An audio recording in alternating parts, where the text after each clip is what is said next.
बिस्मिल्लाहिर्रहमानिर्रहीम। अस्सलाम वालेकुम डियर स्टूडेंट्स। आज हम यूनिट नंबर 4 के रिमेनिंग शॉर्ट क्वेश्चंस को अटेम्प्ट करेंगे।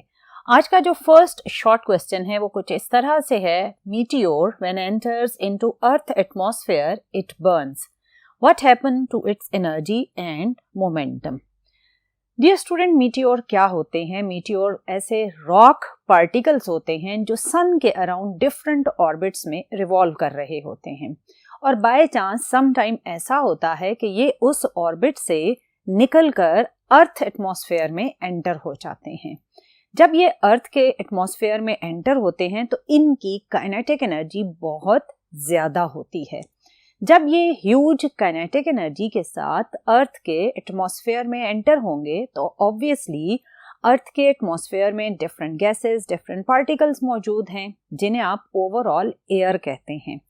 सो जब मीटियोर अर्थ के एटमॉस्फेयर में विद ह्यूज काइनेटिक एनर्जी के साथ एंटर हुआ तो वो इस एयर की प्रेजेंस की वजह से फील करेगा एक स्ट्रॉन्ग एयर रेजिस्टेंस, और इस स्ट्रॉन्ग एयर रेजिस्टेंस की वजह से वो मीटियोर ऑब्वियसली कन्वर्ट हो जाएगा या बर्न हो जाएगा, क्योंकि स्ट्रॉन्ग रेजिस्टिव फोर्सेस उसकी स्ट्रॉन्ग काइनेटिक एनर्जी की वजह से हीटिंग इफेक्ट जनरेट करेंगी और उस हीटिंग इफेक्ट की वजह से मीटियोर बर्न हो जाएगा। और जब वो बर्न होगा तो ऑब्वियसली एशेस में कन्वर्ट हो जाएगा और आपके इस एटमॉस्फेयर को एज सच वो कोई भी नुकसान नहीं पहुंचाता, और उसकी जो आने वाली काइनेटिक एनर्जी थी वो इसी एटमॉस्फेयर के डिफरेंट पार्टिकल्स की हीट एनर्जी में ट्रांसफॉर्म हो जाती है। So its energy and momentum is transferred to the atmosphere। कैसे ट्रांसफर होता है मैंने अभी बताया कि जब ये एटमॉस्फेयर में एंटर होगा तो मीटियोर की काइनेटिक एनर्जी बहुत ज़्यादा होगी और एटमॉस्फेयर में मौजूद एयर रेजिस्टेंस की वजह से हीट एनर्जी जनरेट होगी और वो बर्न हो जाएगा। When meteor enters into the denser atmosphere of the earth, it faces huge air resistance and due to this high resistance the meteor catches fire and burns. So इसकी energy और momentum इसी atmosphere में transfer हो जाता है। अब move करते हैं नेक्स्ट बोर्ड पर और देखते हैं कि नेक्स्ट शॉर्ट क्वेश्चन की स्टेटमेंट क्या है। जी dear student, next short question की स्टेटमेंट कुछ इस तरह से है। What type of energy is stored in the spring of a watch. इसमें एक वॉच से रिलेटेड एनर्जी की टाइप पूछी गई है। डियर स्टूडेंट, ये वॉच वो नहीं है जिसके अंदर आप सेल यूज करते हैं।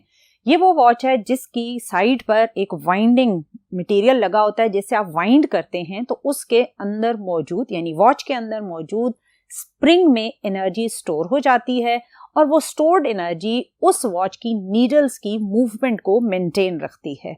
अब इस सारे प्रोसेस में होता क्या है डियर स्टूडेंट, जब आप उस वाइंडिंग के प्रोसेस को जनरेट करते हैं तो उस वॉच के अंदर बेसिकली एक स्प्रिंग अटैच्ड होता है।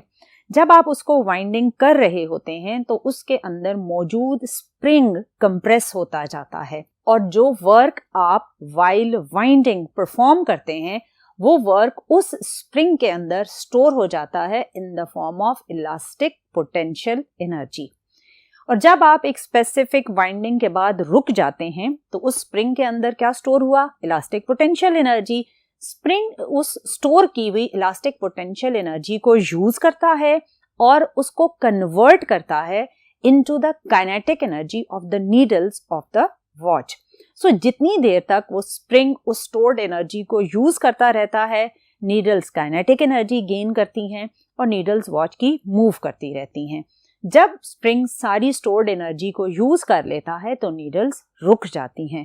सो इसीलिए आपको दोबारा वाइंडिंग का प्रोसेस जनरेट करना पड़ता है, दोबारा स्प्रिंग में पोटेंशियल एनर्जी स्टोर करनी पड़ती है और वो फिर से नीडल्स की मूवमेंट के प्रोसेस को जनरेट करता है। सो इस सारे प्रोसेस में होता क्या है? इलास्टिक पोटेंशियल एनर्जी स्टोर हो जाती है स्प्रिंग ऑफ वॉच में, और ये कैसे स्टोर होती है वो मैंने अभी आपको बताया। While winding a watch we are doing work against the restoring force of the spring. This work done is stored in the spring in the form of elastic potential energy, and then this elastic potential energy is converted into the kinetic energy. किसकी kinetic energy? Obviously needles की, जो move कर रही होती हैं watch पर, और ये काइनेटिक एनर्जी ऑब्वियसली क्या करती है, keeps the needles in motion. So जितनी देर तक ये पोटेंशियल एनर्जी स्टोर्ड रहती है, नीडल्स मूव करती रहती हैं। जैसे ही ये सारी स्टोर्ड एनर्जी यूज हो जाती है तो काइनेटिक एनर्जी खत्म हो गई, नीडल्स की मूवमेंट भी रुक जाती है। सो दोबारा आपको ऑब्वियसली फिर वॉच में वाइंडिंग करनी पड़ती है ताकि दोबारा उसमें पोटेंशियल एनर्जी आए, काइनेटिक एनर्जी में कन्वर्ट हो। सो ये सारा प्रोसेस भी कंजर्वेशन ऑफ एनर्जी से ही लिंक्ड है। अब देखते हैं क्वेश्चन नंबर 9 की क्या स्टेटमेंट है। क्वेश्चन नंबर 9 इंटरेस्टिंग सा है। A man drops a cup from certain height which breaks into pieces. What energy changes are involved? इसमें आपसे पूछा गया कि सपोज करें आपने एक कप को ड्रॉप कर दिया। वैसे तो सबसे पहले आपकी अम्मी की आवाज आएगी कि क्यों ड्रॉप किया है, क्या हो गया है, डांट पड़ेगी, यानी सबसे पहले तो आपको साउंड एनर्जी सुनाई देगी। लेकिन यहाँ क्योंकि हमने साइंटिफिक वे में आंसर करना है तो ऑब्वियसली जब उसने हाथ में पकड़ा हुआ था कप तो उसके पास थी ग्रेविटेशनल पोटेंशियल एनर्जी। जब उसने उसको ड्रॉप कर दिया तो वो डाउनवर्ड मूव करेगा तो gravitational potential energy kinetic energy में कन्वर्ट हो जाएगी। और जब वो मूव करते हुए यानी काइनेटिक एनर्जी कैरी करते हुए अर्थ को हिट करेगा तो सबसे पहले आपको आवाज आएगी यानी साउंड एनर्जी प्रोड्यूस होगी। जब वो कप अर्थ के साथ हिट करता है तो फ्रिक्शन इन अर्थ की वजह से थोड़ी सी अमाउंट एनर्जी की हीट एनर्जी में कन्वर्ट होती है। और फिर आपने नोटिस किया होगा कि जब कप ब्रेक होता है तो उसके पीसेस दूर दूर जाकर गिरते हैं। जो डाउनवर्ड मूव करते हुए काइनेटिक एनर्जी होती है उसका कुछ हिस्सा ब्रोकन पीसेस की काइनेटिक एनर्जी में कन्वर्ट हो जाता है। इस सारे प्रोसेस में ओवरऑल क्या होता है, ग्रेविटेशनल पोटेंशियल एनर्जी होती है कप में। जब आपके हाथ में होता है उसे हम mgh कहते हैं। जब आपने उसे ड्रॉप किया तो वो कन्वर्ट हो गया काइनेटिक एनर्जी में। फिर ये काइनेटिक एनर्जी के साथ जाकर अर्थ को हिट करता है तो आपको क्या आवाज आती है जी, साउंड एनर्जी। और फिर उसमें heat energy plus kinetic energy of broken pieces, यानी kinetic energy in 3 different forms of energies में फाइनली कन्वर्ट हो जाती है। ये था कि किस तरह कन्वर्जन ऑफ एनर्जी इस प्रोसेस में होगा। अब मूव करते हैं नेक्स्ट बोर्ड पर और देखते हैं कि रिमेनिंग शॉर्ट क्वेश्चंस की स्टेटमेंट क्या है। जी डियर स्टूडेंट, अभी जो शॉर्ट क्वेश्चन है उसकी स्टेटमेंट बेसिकली रिलेटिव मोशन से रिलेटेड है। उसमें कहा गया है a man rowing boat upstream is at rest with respect to the shore, is he doing work. वैसे तो इसमें जहां एक वर्ड आ गया रेस्ट तो ऑब्वियसली जब रेस्ट होगा तो नेट डिस्प्लेसमेंट क्या होगा, 0 होगा। और वर्क डन जब डिस्प्लेसमेंट 0 हो तो क्या होता है, 0 होता है।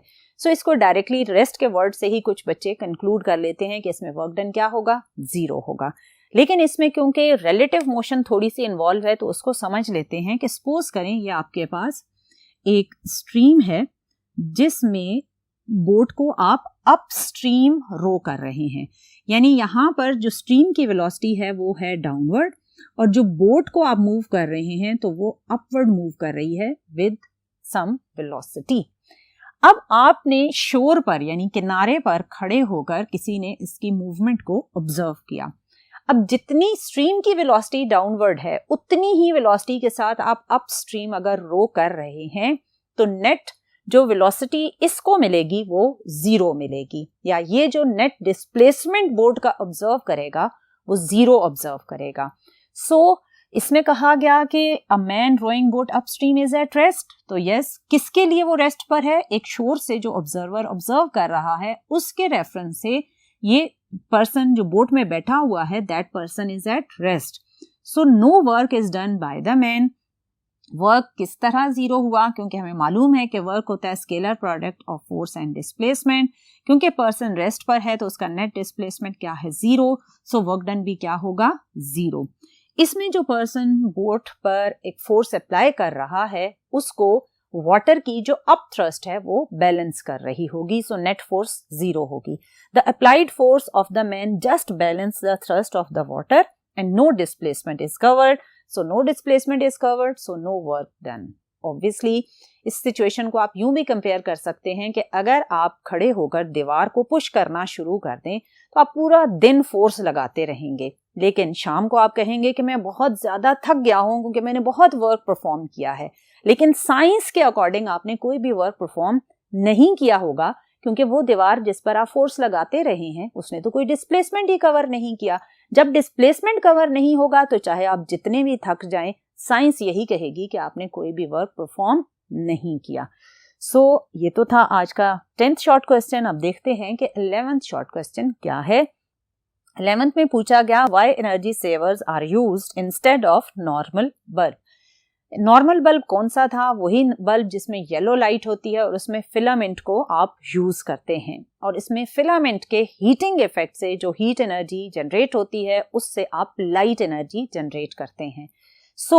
अगर हम इसको कंपैरिजन के पॉइंट ऑफ व्यू से देखें तो 3 फैक्टर्स को मैंने कंपेयर किया कि इन दोनों बल्ब में रेजिस्टेंस, पावर लॉस और लाइफ टाइम कैसा होता है।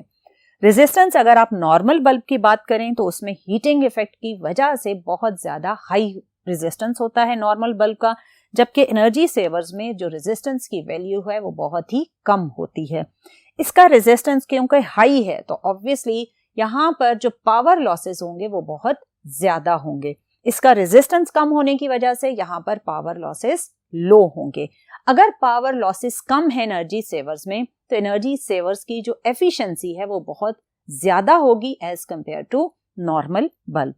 अब अगर लाइफ टाइम देखें तो जो नॉर्मल बल्ब है उसकी लाइफ टाइम शॉर्टर होती है। उसकी रीजन ये है कि नॉर्मल बल्ब के अंदर जो आप फिलामेंट वायर यूज करते हैं वो बहुत ही सेंसिटिव होती है। अगर आप बल्ब को जोर से शेक भी कर देते हैं तो वो जो वायर है वो ब्रेक हो जाती है, जिसकी वजह से इसको दोबारा यूज नहीं किया जा सकता।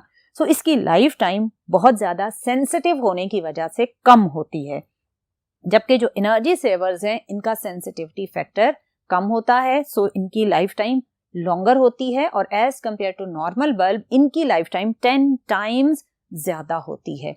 ये वो रीजंस हैं जिनकी वजह से जो एनर्जी सेवर्स हैं उनकी एफिशिएंसी नॉर्मल बल्ब की एफिशिएंसी के कंपैरेटिवली बहुत ज्यादा होती है। इसीलिए हम ज्यादा यूज करते हैं एनर्जी सेवर्स को, और एनर्जी सेवर्स बल्ब से जो आपके घर में इलेक्ट्रिसिटी की कंजम्पशन है वो भी कम होती है, जिससे आपको बिल में भी ऑब्वियसली बचत होती है। आपका बिल अगर आप नॉर्मल बल्ब यूज करें तो उसके कंपैरेटिवली बहुत कम आता है जब आप एनर्जी सेवर्स को यूज कर रहे होते हैं। डियर स्टूडेंट, ये थे आज के शॉर्ट क्वेश्चन। इंशाल्लाह आने वाले लेक्चर में मजीद डिफरेंट कॉन्सेप्ट्स के साथ मिलेंगे। टिल नेक्स्ट लेक्चर, अल्लाह हाफिज।